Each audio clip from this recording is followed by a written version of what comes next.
For most of us, help is only a phone call away. What can you do if you get into trouble beyond the reach of help?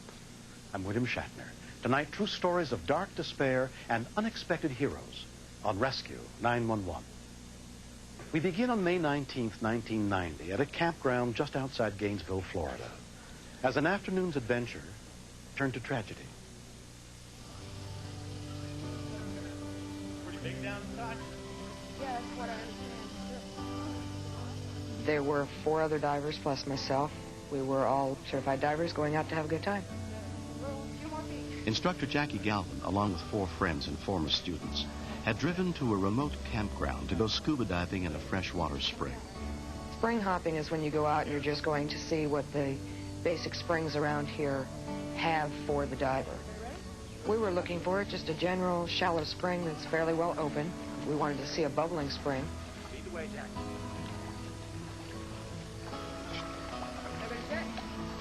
Each diver has their own reason to be there. Mine is just to get away from it all. Dan Infinger had made 53 dives in the 5 months since he'd been certified. Each place that I go to, I'm looking for something new. I really didn't know what to expect. I just wanted to see what was there.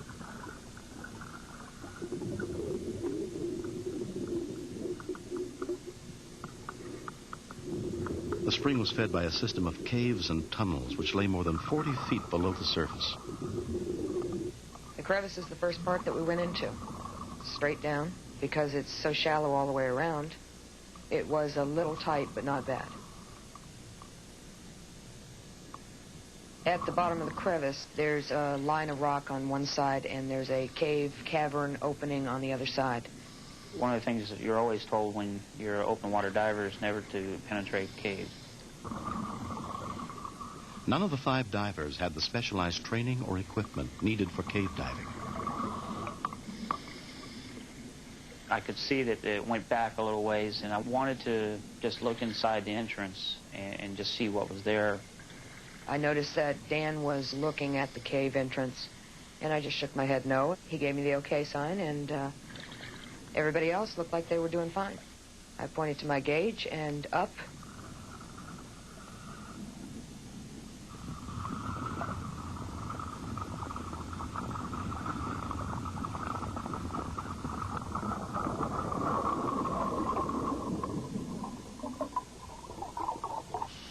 Just before I broke the surface, I turned around to look, and nobody else followed me.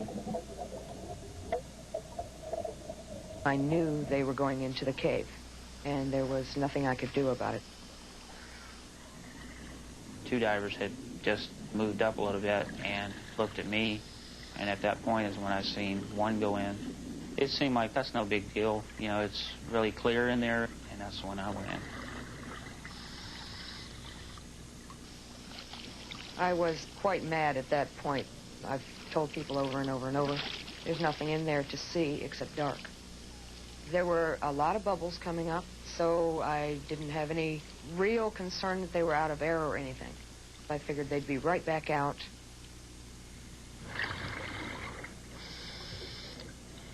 You find yourself going deeper and deeper in and seeing what's next.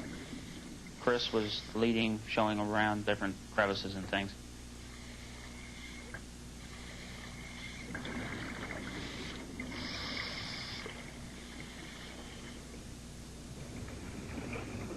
I stopped to look at my gauge and looked up, and there were no divers.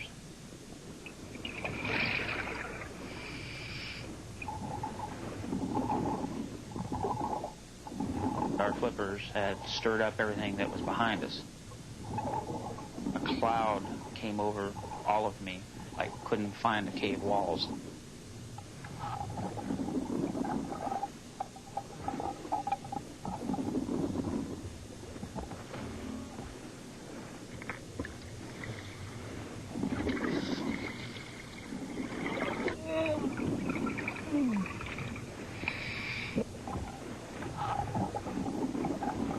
Out of nowhere, there's light up in the ceiling, and it got brighter and clearer. I just thought maybe I was heading for heaven when I realized I just come out of the cave, and out of sheer luck, I'm alive. When I hit the surface, I thought I was the last one coming out. Dan, you're the first one. When she said that everybody was still down, I was so scared for them, knowing what was there. I considered going back down into the spring. However, I had a very low-filled tank. I didn't have a light, I didn't have a line, and that's all standard cave diving equipment. It's just too filthy down there. I can't even see the entrance. At the nearby campground, Bob Weeks was at a Continental Water Company picnic with his family. I noticed there were 2 divers there. They looked concerned. Got divers down? Yeah, there is. He asked me if I was cave certified, and I said no. He asked me if the others were cave certified, and I said no. And he said, I'll be right back. A friend of mine, Woody Jasper, was at the picnic already, and he's one of the best cave divers in the nation. Woody, who has made more than 570 cave dives, just happened to work for the company that was having the picnic there that day. I immediately left and went down to the water feeling anger that this senseless tragedy was going to unfold itself again. It's deceptively easy to swim into the cave, and they simply don't appreciate the risk they're putting themselves in when they cross that barrier of darkness. You got 3 divers over there? Yes, I do. They're right down here in the water. My presumptions were very much that they were in desperate trouble. Please hurry. I carry all my gear with me, but in cave diving, the chances of actually bringing off a rescue are almost non-existent. The reason is because there's just not any time. The 3 trapped divers had only enough air to last an hour at most, and under stress, air is used up much more rapidly.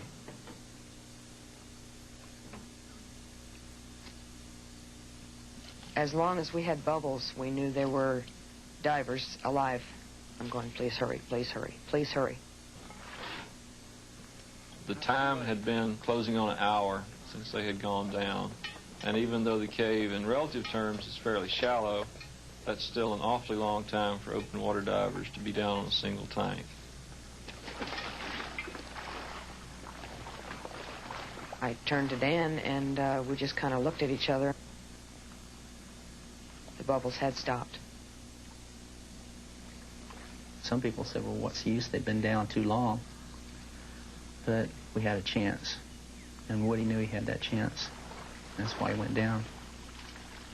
Over the past 11 years, Woody had made 4 previous cave recoveries, but had never brought a diver out of the cave alive. When we continue.